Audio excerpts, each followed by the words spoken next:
Hello बच्चों, मैं आपका फिजिक्स टीचर मयूर शर्मा और आज हम पढ़ने वाले हैं इस वीडियो में। आज का टॉपिक जो है कूलाम्स लॉ। तो बच्चे, कूलाम्स लॉ हम क्यों पढ़ते हैं? तो ये हमारा coulombs law unit number 1 electrostatic का पार्ट है 12th का, जिसमें हम 2 पॉइंट चार्जेस के बीच में फोर्स निकालते हैं।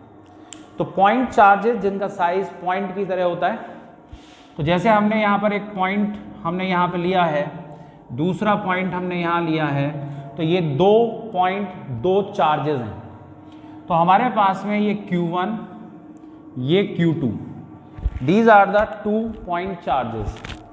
अब इन 2 पॉइंट चार्जेस के बीच में हमने ये डिस्टेंस लिया है कितना, R। तो अब होगा क्या कि हमारे पास में ये दोनों चार्जेस या तो लाइक चार्जेस होंगे, लाइक यानी कि सेम साइन के, और या फिर ये अनलाइक चार्जेस होंगे, यानी कि एक प्लस और एक माइनस का होगा। ठीक है बच्चे? तो हमारे पास में हमने ये पढ़ा था पहले कि लाइक चार्जेस क्या करते हैं, रिपेल करते हैं, यानी कि ये एक दूसरे पर रिपल्सिव फोर्स लगाते हैं। तो लाइक चार्जेस ने क्या किया, रिपेल किया। इसी तरीके से अगर हम देखें तो अनलाइक चार्जेस हमारे पास में क्या कर रहे हैं, अट्रैक्ट। तो पहले हम थोड़ा सा इस पे बात करेंगे। तो लाइक चार्जेस का मतलब हमारे पास में या तो दोनों के दोनों, लाइक चार्जेस का मतलब क्या हुआ, या तो दोनों के दोनों क्या होंगे, प्लस और प्लस, या फिर माइनस माइनस। इसमें अनलाइक चार्जेस में हमारे पास में एक प्लस चार्ज होगा। ठीक है? तो हमारे पास में ये प्लस चार्ज या माइनस चार्ज हम यहाँ पर ले सकते हैं। ठीक बच्चे? तो यानी ये कूलाम्स लॉ दोनों जगह पे काम करता है, चाहे वो लाइक चार्जेस हो चाहे अनलाइक चार्जेस हो। यानी कि लाइक चार्जेस में जब रिपल्शन होता है तो भी हमें कूलाम्स लॉ लगाना पड़ता है, और अगर अनलाइक चार्जेस के बीच में जब अट्रैक्शन होता है तब भी हमें ये लॉ यूज़ करना होगा। और इसमें एक चीज़ जो हमें याद रखनी है वो क्या है कि हमारा कूलाम्स लॉ किसके लिए बना हुआ है?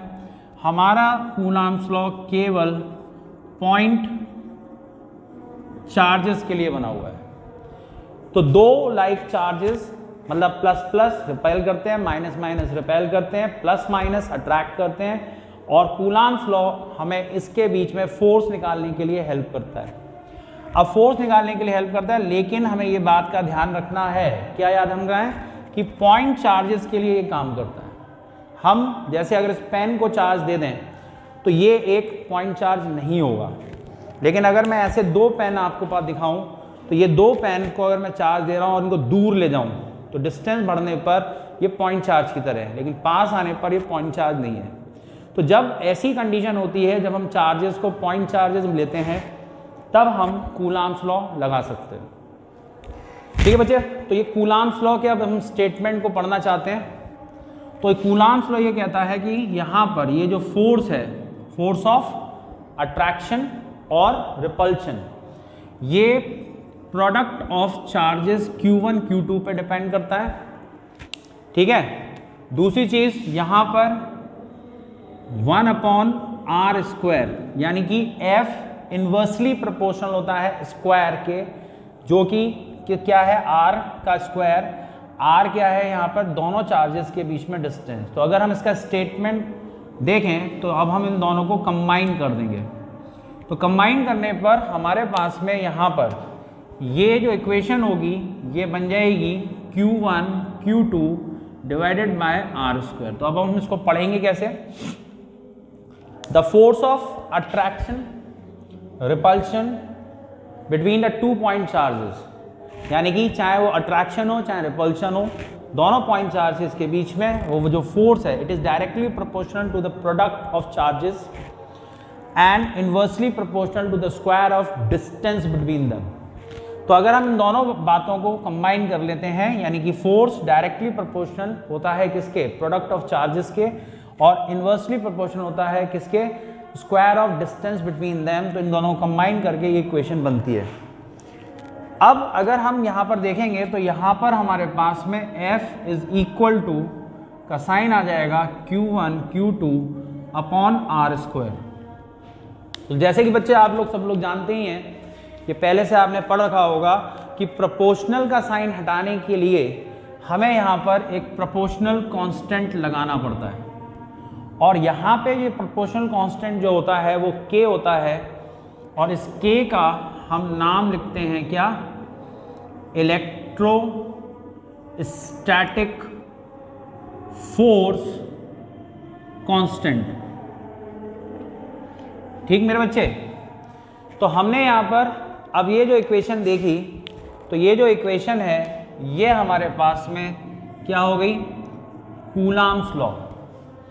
F equal to k Q1 Q2 upon r square. K को बोलते हैं इलेक्ट्रोस्टैटिक फोर्स कांस्टेंट।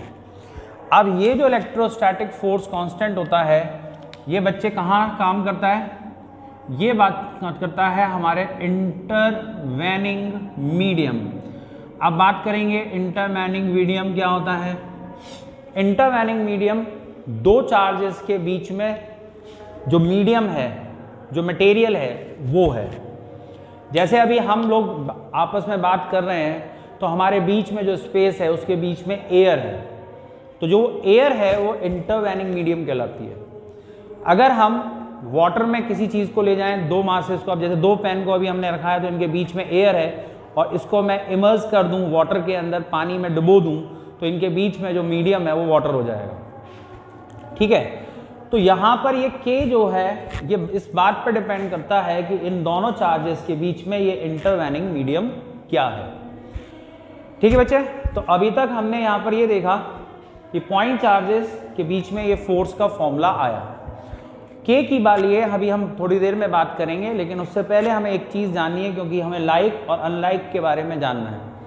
तो ये जो Q1 Q2 है, यहाँ पर इस इक्वेशन में Q1 Q2 जो होता है it is the product of charges. तो ये प्रोडक्ट ऑफ चार्जेस बात पे डिपेंड करेगा कि हमारे पास में लाइक चार्जेस है या अनलाइक चार्जेस है। ठीक है, तो अभी हम थोड़ा सा इसके बारे में डिटेल में बात करना चाहेंगे। ये आपके बोर्ड में भी ये एग्ज़ाम में पूछा जा चुका है, और ये कई पीछे हमारे पास आगे पोटेंशियल एनर्जी आएगा, फॉर्मूला आएगा, उसमें भी आपके काम करेगा। तो इसको बहुत अच्छी तरीके से समझना है, क्योंकि इसके ऊपर कई सारे कंसेप्चुअल क्वेश्चन होते हैं। इस बार का जो बोर्ड का पेपर है, जो सैम्पल पेपर आया है, उसका फर्स्ट क्वेश्चन ही इसके ऊपर है। तो इसको आप समझें कि Q1 Q2 का जो प्रोडक्ट है उसके साइन के बारे में हम कैसे पता लगाएंगे, या उस साइन से हम ये कैसे पता लगाएंगे कि लाइक चार्जेस है कि अनलाइक चार्जेस है। ठीक है, तो इसके लिए मैं आपको एक एग्जांपल देने जा रहा हूँ, उसको आप समझेंगे। ठीक है, तो हमारे पास में यहाँ पर अब इस फॉर्मूले में हम केवल अभी फिलहाल किस बात की बात करना चाह रहे हैं, Q1 और Q2 की। तो जैसे कि मैंने आपको बताया लाइक चार्जेस यानी कि प्लस प्लस। तो बच्चों यहाँ पे दो कंडीशन होती हैं। पहली condition Q1 Q2 is greater than 0। दूसरी कंडीशन यहाँ पर क्या होगी, Q1 Q2 लेस देन 0।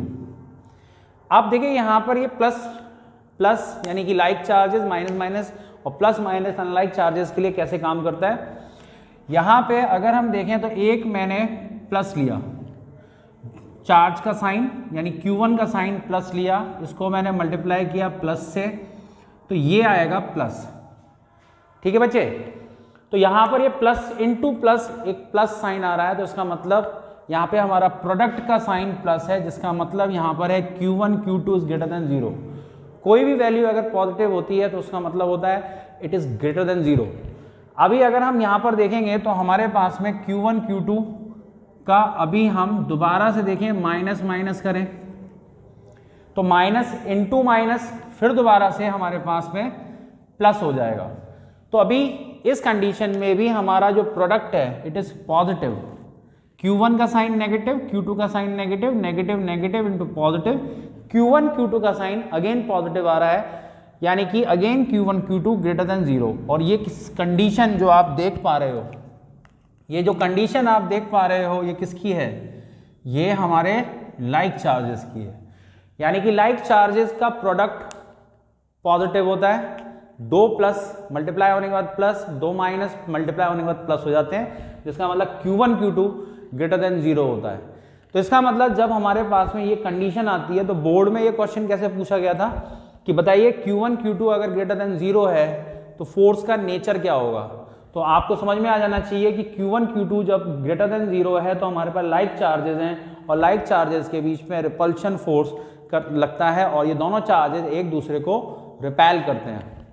अभी इसी की जगह पर अगर हम यहाँ पर इस वाले चीज़ पे आए तो हमारे पास में यहाँ पर हमने एक चार्ज पॉजिटिव लिया, दूसरा चार्ज हम नेगेटिव लिए। हम इसका उल्टा भी कर सकते हैं, पहले माइनस बाद में प्लस ले सकते हैं, लेकिन रिजल्ट हमारा नेगेटिव आएगा। इसका मतलब क्या है बच्चे? इसका मतलब ये है कि यहाँ पर ये किसको रिप्रेजेंट कर रहा है? अनलाइक चार्जेस को। यानी कि अगर एक साइन पॉजिटिव एक साइन नेगेटिव होगा, यानी दोनों चार्जेस हमारे पास अनलाइक चार्जेस हैं, तो प्रोडक्ट जो है उन नेगेटिव आएगा, जिसका मतलब होता है Q1 Q2 is less than 0। तो यानी अगर आपको ये कंडीशन कहीं पर भी दी है तो इसका मतलब आपके को क्या बताया जा रहा है, क्या हिंट दिया जा रहा है कि ये कौन से चार्जेस हैं? अनलाइक चार्जेस हैं। और अगर इन दोनों का प्रोडक्ट यानी ये कंडीशन पॉजिटिव यानी कि Q1 Q2 का मतलब इज ग्रेटर देन 0, तो ये हमें कौन क्या इंडिकेट कर रहा है कि ये लाइक चार्जेस हैं। ठीक है बच्चे, तो इस चीज़ का आपको ध्यान रखना है, कभी भी इलेक्ट्रोस्टैट्स में ये प्रोडक्ट आपको यूज़ करना है। सेम फॉर्मूला जो हमारे पास में आता है इससे मिलता जुलता वो आता है हमारे पोटेंशियल एनर्जी में। जहाँ पे हमें इसका दोबारा से यूज़ करना होगा तो हमें इसे अभी यहीं पर याद कर लेना चाहिए, जिससे कि हमें आगे पोटेंशियल एनर्जी में दिक्कत ना आए। और ये क्वेश्चन उसके लिए भी बन सकता है। अब वहाँ कैसे बनेगा वो हम अगली वीडियो में देखेंगे जब हम पोटेंशियल एनर्जी के बारे में पढ़ेंगे।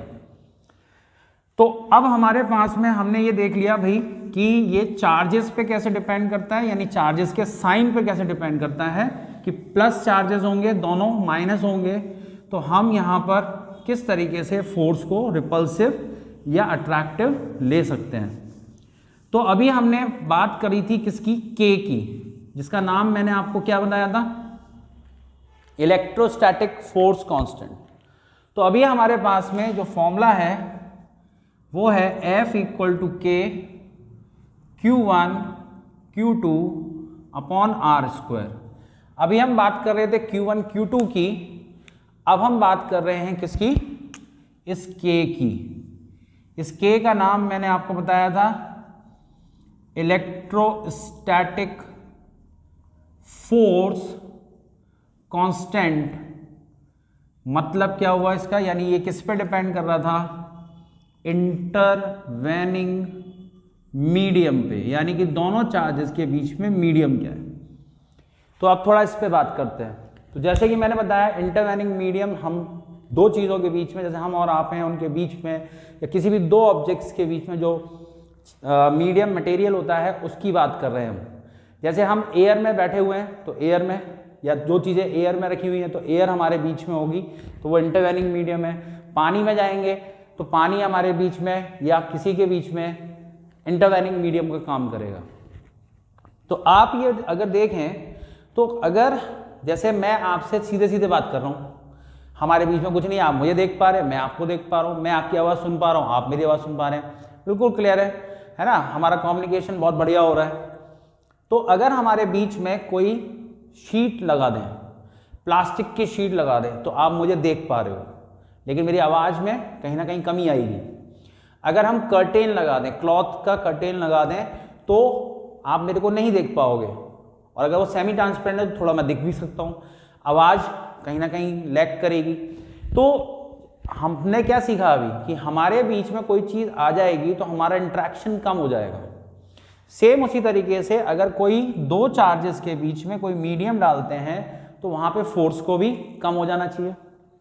तो इससे क्या पता लगता है कि जब दो चार्जेस के बीच में कुछ भी नहीं होगा तो फोर्स सबसे ज़्यादा होगा, क्योंकि इंटरेक्शन प्रॉपर होगा, बीच में रुकावट रोकने के लिए, रेजिस्टेंस के लिए, फोर्सेस को रोकने के लिए कोई चीज़ वहाँ है ही नहीं।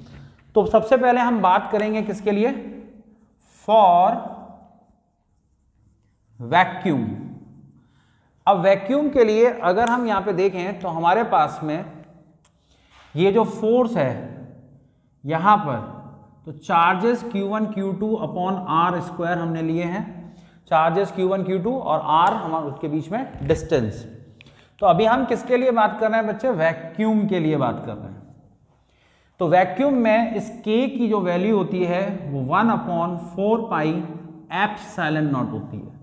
अब देखिए यहाँ पे एक और खतरनाक वर्ड आ गया आपके लिए, ये है एप्सिलॉन, ठीक है, एप्सिलॉन, जीरो लग गया तो इसको बोलेंगे एप्सिलॉन नॉट। अब ये पाई है, तो ये सिंबल का नाम क्या है? पाई। एफ किसको डिनोट कर रहा है? फोर्स को, ठीक है। क्यू किसको डिनोट कर रहा है? चार्ज को। तो ये सिंबल्स हैं। ऐसे ही एप्सिलॉन नॉट भी एक सिंबल है, ये ग्रीक अल्फाबेट है, यानी ग्रीक लैंग्वेज में जो अल्फाबेट्स यूज करते हैं उसमें से एक एप्सिलॉन है। जैसे हमारे इंग्लिश अल्फाबेट्स में एफ, क्यू और आर है, ग्रीक अल्फाबेट में ये एप्सिलॉन है। इसमें जीरो लगने से ये बन जाता है एप्सिलॉन नॉट। अब जैसे हमारा फोर्स एफ से डिनोट हो रहा है, चार्ज क्यू से डिनोट हो रहा है, आर डिस्टेंस को डिनोट कर रहा है, एप्सिलॉन नॉट अब ये किसको डिनोट करेगा भाई? तो इसके लिए हमारे पास में जो क्वांटिटी को जिसको ये डिनोट करता है उसको हम बोलते हैं एब्सोल्यूट। अब देखिए एक वर्ड और आपके लिए मुश्किल है, परमिटिविटी। तो absolute permittivity of free space. ज्यादातर बच्चों को इसमें बोलने में दिक्कत होती है, एप्सिलॉन नॉट याद रखेंगे और परमिटिविटी इसको याद रखेंगे। फर्क दोनों में क्या है? एप्सिलॉन नॉट इस सिंबल का नाम है और ये सिंबल इस क्वांटिटी को इस क्वांटिटी को रिप्रेजेंट कर रहा है। तो इसमें ये जो वर्ड आया है हमारे पास में परमिटिविटी, तो बच्चे परमिटिविटी जो ये आया है ये क्या है? ये अभी फिर थोड़ी देर में बात करते हैं। पहले एक बार जरा फॉर्मूले को एक बार दोबारा से हम देखते हैं। तो यहां पर फॉर्मूले को एफ वैक्यूम जो है इसके लिए ये इक्वेशन बनेगी, यानी ये इक्वेशन यानी ये फॉर्मूला हमें तब यूज करना है जब हमारे पॉइंट चार्जेस वैक्यूम में, वैक्यूम का मतलब कुछ भी नहीं है उसके बीच में, खाली पड़ा हुआ है। अभी ये हमारे पास में ये जो 1/4 पाई एप्सिलॉन नॉट होता है, ठीक है बच्चे, इसकी वैल्यू होती है 9 × 10⁹। अब यहीं से हम इसका यूनिट बना सकते हैं। यूनिट कैसे बना सकते हैं? एफ का यूनिट होता है न्यूटन, आर स्क्वायर ये मीटर जाएगा तो ये हो जाएगा मीटर स्क्वायर, और ये हमारे पास में ये coulomb into coulomb, coulomb square होता है, और ये जब नीचे आएगा तो यहाँ पर ये कूलाम की पावर -2 या कूलाम इनवर्स स्क्वायर हो जाएगा। तो ये केवल 1/4 पाई एप्सिलॉन नॉट की वैल्यू है। तो यहाँ पर जब भी हम इसे न्यूमेरिकल में यूज करेंगे और हमें क्वेश्चन में ये दिया हुआ है या कुछ नहीं दिया हुआ है, तो हम ये मान लेंगे कि ये वैक्यूम में रखे हुए हैं और इस कांस्टेंट की वैल्यू 9 × 10⁹ हमें लेनी है, और यूनिट जो आप देख रहे हैं न्यूटन मीटर स्क्वायर पर कूलाम स्क्वायर ये लेना है, ठीक है। अब यहाँ पर अगर हम देखेंगे तो हमारे पास में ये आ गया एप्सिलॉन नॉट। तो इस एप्सिलॉन नॉट की जो वैल्यू है वो हमारे पास में कितनी होती है?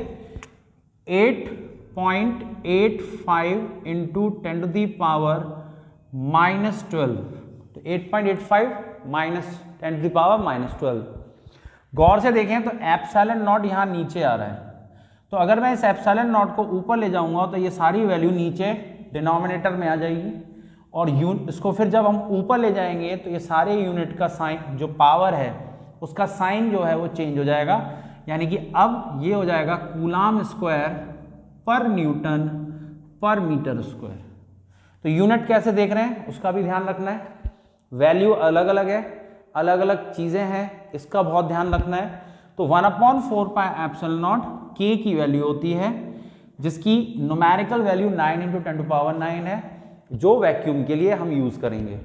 और यहाँ पर epsilon not absolute permittivity of free space, जो एक अगेन एक कांस्टेंट है जिसकी वैल्यू 8.85 × 10⁻⁻12 कूलाम स्क्वायर पर न्यूटन पर मीटर स्क्वायर है, ठीक है बच्चे, ठीक।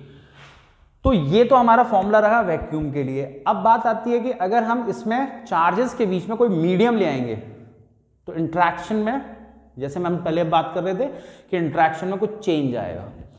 अब ये इंट्रैक्शन में कितना चेंज आएगा, बढ़ेगा, कम होगा, क्या होगा, तो ये बात कौन डिसाइड करता है? ये डिसाइड करता है हमारी परमिटिविटी। तो जैसे आप बच्चों आपने पढ़ा होगा परमिशन, परमिट, हम किसी चीज को लेते हैं, कोई भी चीज करने के लिए परमिशन, परमिट लिया जाता है। ऐसे ही ये वर्ड का भी मतलब कुछ ऐसे ही है, परमिटिविटी, यानी कि ये परमिटिविटी किसकी है? उस मीडियम की जो बीच में है, किसके? चार्जेस के।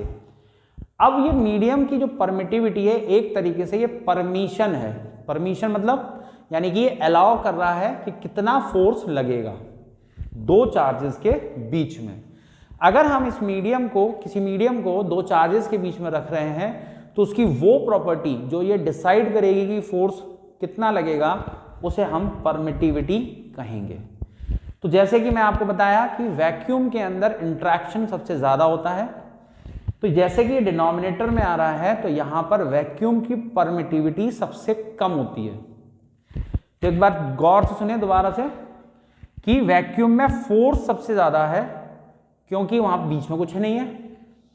ये एप्सिलॉन नॉट डिनोमिनेटर में आ रहा है तो फोर्स सबसे ज्यादा होगा, तो एप्सिलॉन नॉट यानी कि ये सबसे कम परमिटिविटी होती है, जो किसकी होती है? वैक्यूम, जिसे हम फ्री स्पेस भी कहते हैं। अब मान के चलिए कि हमने यहां पर कोई मीडियम लाए, तो ऑब्वियस है कि जब मीडियम लाएंगे तो वहां पर इंट्रैक्शन कम होना ही होना है। जैसे मैं और आपके बीच में कोई शील्ड आ गई या कोई दीवार आ गई या कोई ग्लास शीट आ गई तो मेरा और आपका इंट्रैक्शन कम होना ही होना है। तो वैसे ही चार्ज का भी इंट्रैक्शन कम होना है। तो ये आप फॉर्मूला अभी यहाँ पे देख लीजिए। इसके बाद में हम मीडियम की तरफ जा रहे हैं, इंटरवेनिंग मीडियम की तरफ। तो ये मैं हटा रहा हूँ और फिर उसके बारे में फिर हम बात करेंगे। तो ये फॉर्मूला हमने अच्छी तरह से देखा। अब हम इलेक्ट्रोस्टैटिक फोर्स कांस्टेंट को किसके लिए देखना चाहते हैं? किसी एक मीडियम के लिए। तो देखिए बच्चे, यहां पर जब हम देखें तो ये हमारे पास में, अब हम इसकी बात कर रहे हैं मीडियम की। तो यहां पर अब इस k को हम लिखेंगे 1/4 पाई एप्सिलॉन नॉट, और मैं यहां पर फिर दोबारा से एक k यूज कर रहा हूं, लेकिन फर्क क्या है? This is capital K, this is small k। तो ये भी आपको ध्यान रखना है कि स्मॉल k क्या है और कैपिटल K क्या है, बनाते समय भी और वैसे भी। बनाते समय यहाँ पे स्मॉल k दिखना चाहिए। कई बच्चे ऐसा k बना देते हैं कि उसमें पता ही नहीं लगता कि स्मॉल है कि कैपिटल है। दोनों का मतलब अलग अलग है, ये ओवरऑल वैल्यू है, ठीक है। और उसको जब हम एलैबोरेट करते हैं, पूरा लिखते हैं, तब उसमें एक और k आता है जिसे हम डाइलेक्ट्रिक कांस्टेंट कहते हैं। तो ये हमारे पास में, इसका नाम क्या हो गया? Dielectric constant. अब हमारे पास में एक और नया वर्ड आया, डाइलेक्ट्रिक। तो इस डाइलेक्ट्रिक के बारे में भी सुन लीजिए पहले, ठीक है। एक एक करके चीजें सीख रहे हैं। तो डाइलेक्ट्रिक मीडियम का नाम होता है। These mediums are basically insulating medium. Insulating medium समझते हैं? इंसुलेटिंग मीडियम का मतलब होता है बच्चे कि जिनके अंदर करंट फ्लो नहीं करती। दो तरीके के मीडियम होते हैं, conducting medium, insulating medium. Conducting medium हमारा मेटल होता है जिसमें फ्री इलेक्ट्रॉन्स होते हैं which are responsible for the conduction, जिसकी वजह से करंट फ्लो करती है। लेकिन इंसुलेटिंग मीडियम में फ्री इलेक्ट्रॉन्स होते नहीं है तो इसलिए करंट भी फ्लो नहीं करती। अब इंसुलेटिंग मीडियम में कुछ स्पेशल टाइप के मीडियम होते हैं जिनको हम डाइलेक्ट्रिक बोलते हैं। इनका नाम डाइलेक्ट्रिक क्यों है? क्योंकि इसमें डाई यानी कि दो, इलेक्ट्रिक यानी कि दो तरीके के चार्ज प्लस माइनस हम इंड्यूस कर सकते हैं, ठीक है, क्लियर। तो ये आगे कैपेसिटेंस में आएगा कि चार्ज पर, ये डाइलेक्ट्रिक पर चार्ज कैसे आता है। तो ये डिटेल में हम कैपेसिटेंस वाले चैप्टर में पढ़ेंगे। फिलहाल के लिए हमें जो याद रखना है वो ये याद रखना है, डाइलेक्ट्रिक एक ऐसा मीडियम है जो एक इंसुलेटिंग मीडियम है जिसमें सारी वो प्रॉपर्टीज होंगी जो एक कंडक्टर में होती हैं, सिर्फ एक कंडक्शन नहीं होता। यानी कि हम इसको यहाँ पर इस पर चार्ज इंड्यूस कर सकते हैं, इसके अंदर एक पोटेंशियल हो सकता है, ठीक है, हम इसको चार्ज दे सकते हैं, और इसके बाद में अगर ये किसी भी दो चार्जेस के बीच में जाता है तो ये वहां पर उन दोनों चार्जेस के इंट्रैक्शन को कम कर देता है, ठीक है। तो ये अगर हम देखें तो यहां पर अब ये फोर्स का फॉर्मूला यहां क्या हो जाएगा, 1/4πε0 k Q1 Q2 upon r², ठीक है। तो एक बार फिर देख लेते हैं, k की वैल्यू यहां पर 1/4πε0 k है, और यहाँ k जो है वो एक डाइलेक्ट्रिक कांस्टेंट है, यानी एक इंसुलेटिंग मीडियम का एक कांस्टेंट। तो अब हम k के बारे में देखते हैं, फॉर्मूला आपको समझ में आ गया होगा। तो हम इसको कंपैरिजन कर रहे हैं किससे, पहले अभी हमने थोड़ी देर पहले फॉर्मूला कौन सा पढ़ा था, थोड़ी देर पहले हमने फॉर्मूला पढ़ा था f, ठीक है, 1/4πε0 Q1 Q2 अपॉन r²। तो इस फॉर्मूले में और इस फॉर्मूले में क्या फर्क है, ये फॉर्मूला हमें यूज करना है वैक्यूम के लिए, ये करना है हमें मीडियम के लिए, और इसमें ये हमारा k का डिफरेंस आ रहा है, ठीक है। तो यहां पर ε0 k को हम लिखेंगे ε0 k, ठीक है। तो अब दो एप्सिलॉन और ε0 में क्या फर्क है, ये हमारे पास में परमिटिविटी है किसकी, वैक्यूम की, और ये जो परमिटिविटी है ये किसकी है, किसी मीडियम की। तो इसमें ये k हमारा क्या रोल प्ले कर रहा है, k कौन था, k हमारे पास में था डाइलेक्ट्रिक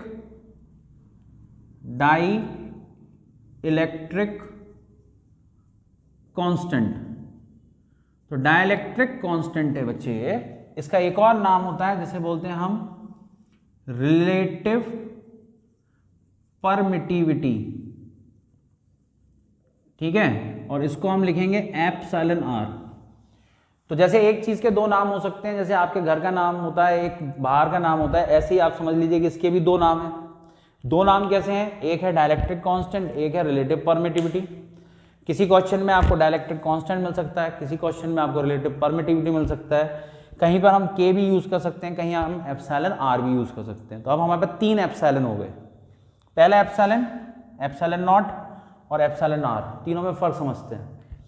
ε0 जो है वो वैक्यूम की परमिटिविटी थी, एप्सिलॉन मीडियम की परमिटिविटी है। तो हम यहां पर ये देख पा रहे हैं कि जो मीडियम की परमिटिविटी है वो वैक्यूम से k टाइम्स ज्यादा है। अब जैसे कि हम पहले बता चुके हैं आपको कि k यहां डिनोमिनेटर में बढ़ रहा है, तो डिनोमिनेटर में जब बढ़ेगा तो इन दोनों फोर्सेस में अगर हम रिलेशन निकालें तो क्या रिलेशन निकलेगा, हमारे पास में F वैक्यूम यानी कि 1/4πε0 Q1 Q2 अपॉन r², ये पूरी वैल्यू F वैक्यूम है जिसे हम K से डिवाइड कर रहे हैं, जो किसके इक्वल हो गई, F मीडियम के। तो now we have two equations, यानी इस इक्वेशन से हम यहां पर ये देख सकते हैं कि हमारे पास में, या ऐसे ही समझ लेते हैं पहले कि मीडियम में डालने से वैक्यूम के अंदर जो फोर्स था वो k टाइम्स कम हो गया। यानी कि अगर हम देखें तो हमारे पास में वैक्यूम में जो फोर्स है, ठीक, तो अगर ये 10 न्यूटन है और k की वैल्यू हमारी 2 है, तो फोर्स 2 टाइम्स कम हो जाएगा, यानी कि ये 5 न्यूटन रह जाएगा। तो मीडियम डालने से ये 10 न्यूटन से 5 न्यूटन कम हो गया, यानी कि यहाँ पे डाइलेक्ट्रिक कांस्टेंट की वैल्यू 2 है। तो परमिटिविटी अगर हम देखेंगे तो 2 टाइम्स है। तो इससे हमें बात क्या समझ में आई, किसी भी मीडियम को डालने से परमिटिविटी k टाइम्स बढ़ जाती है और फोर्स k टाइम्स कम हो जाता है। ठीक है, मैं अपनी बात रिपीट कर रहा हूं क्योंकि बहुत इंपॉर्टेंट है। किसी जगह पर मीडियम डालने से परमिटिविटी k टाइम्स बढ़ती है, जिसका मतलब फोर्स k टाइम्स कम हो जाता है। ये बात आपको यहां पर याद रखनी है। ठीक, अब हम यहाँ पर एक और चीज देखना चाहते हैं कि हम अब एयर के लिए निकालना चाहते हैं। तो जो के एयर होता है बच्चे वो होता है 1.0005, यानी जिसे हम 1 मान सकते हैं। तो एफ एयर यानी कि एयर के अंदर हमारे पास में जब ये 1 हो जाएगा तो यहाँ पर 1 हो जाएगा, तो एप्सिलॉन एप्सिलॉन नॉट यानी एयर की परमिटिविटी वैक्यूम की परमिटिविटी के इक्वल हो जाएगी। तो ये 1/4 pi epsilon naught Q1 Q2 upon r square रह जाएगा, यानी इसका मतलब वैक्यूम के अंदर और एयर के अंदर फोर्स सेम रहेगा। लेकिन अगर हम देखें तो यहाँ पर के वाटर जो होता है वो हमारे पास में 80 होता है। तो वाटर का डाइलेक्ट्रिक कांस्टेंट 80 होने का मतलब है कि फोर्स 80 टाइम्स कम हो जाएगा। कोई मैंने ऐसी रैंडमली वैल्यू ले ली 2, तो यानी किसी मीडियम का डाइलेक्ट्रिक कांस्टेंट 2 है तो ये फोर्स आधा रह जाएगा। लेकिन एयर में और वैक्यूम में फोर्स सेम रहता है। तो हमें एयर में अगर चार्ज मिले या वैक्यूम में मिले तो हमें फॉर्मूला सेम यूज करना है, और इस बात का ध्यान रखना है कि अगर वहां कोई मीडियम डालते हैं तो वहां पर फोर्स के टाइम्स कम होता है। ठीक है बच्चे, तो ये दो फॉर्मूले हमारे पास में है कूलाम्स लॉ के, एक मीडियम के लिए एक वैक्यूम के लिए। ठीक है, तो अब हम यहाँ पर इस टॉपिक के बिल्कुल लास्ट में आते हैं। अब इस टॉपिक में आपसे बोर्ड में और क्या पूछा जा सकता है और इसका हम आगे यूज करेंगे। ठीक है, अगली वीडियो हमारी प्रिंसिपल ऑफ सुपरपोजिशन की में है, तो जहां इस फॉर्मूले का वहां पे हम यूज करके कुछ न्यूमेरिकल्स जो बोर्ड के लिए इंपॉर्टेंट है वहां पर हम इसको यूज करके आपको दिखाएंगे उस टॉपिक में। लेकिन उससे पहले हमारे पास में बोर्ड के लिए दो डेफिनेशन जो होती हैं हमारे पास में वो हमें पढ़नी है। ठीक है, वो दो डेफिनेशन क्या क्या है, तो यानी यहां से हम देखेंगे कि के का हम फॉर्मूला लिख सकते हैं epsilon divided by epsilon not. जैसे कि अभी आपने थोड़ी देर पहले देखा कि मैंने यूनिट दिया था, लेकिन इसका किसका फोर्स का यूनिट न्यूटन होता है, चार्ज का यूनिट कूलाम होता है, आर का यूनिट मीटर होता है, लेकिन यहां पर हमने के का यूनिट नहीं लिया।